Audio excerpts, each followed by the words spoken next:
Joanne Swartboi's bail application is expected to finally get underway in the Palm Ridge Magistrate's Court today.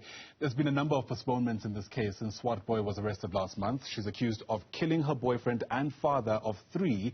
That's Timothy Jacobs. Our reporter on this particular beat is Tshegohaco Moagi, who's live to us now from inside the court itself. And Tshegohaco, perhaps let's begin by understanding what the reasons behind the delays until this point are.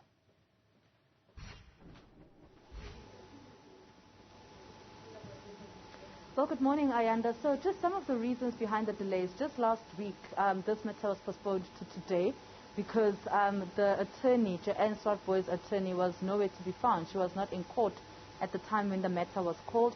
That was just one postponement. The others that we have seen was due to load shedding. Of course, you'd remember that with load shedding, there's very little that the court can actually do because of the recordings that they actually have to do within the court and during the proceedings. Then there was another postponement.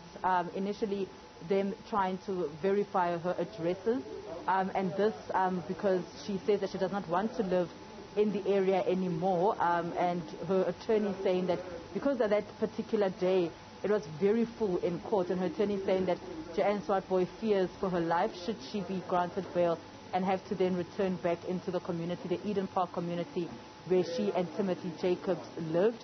So they had to then verify the address that she gave, which was the address of her mom in the Eastern Cape. So that address then needed to be verified before anything else could happen. So those are just some of the issues that made this case to drag on for so long, just a bail application to drag on for so long, of course, to today.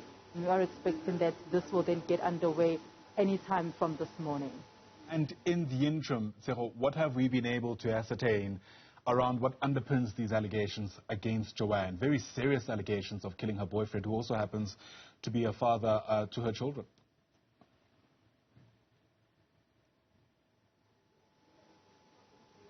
Well, Ayanda, I mean, I've had a conversation with the family before this matter came to court. Had a conversation with the family about what they know actually took place, or what they've been told actually took place that particular evening. It was the evening around the 1st of November. And what we understand is that Joanne hit her boyfriend with a baseball bat. And from there, she then set him alight. And the neighbors have told the family that there was a fire that raged on in that particular, in that yard where Joanne and Timothy lived.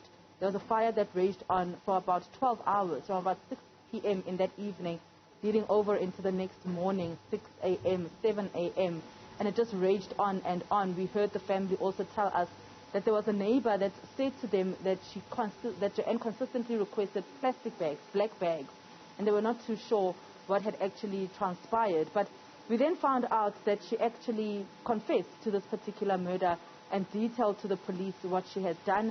The police then, of course, at this moment, trying to get that DNA confirmed that it is Timothy Jacobs, because at this stage there's very little left of him, perhaps a tooth and a bone here and there, but he was burnt completely to ashes.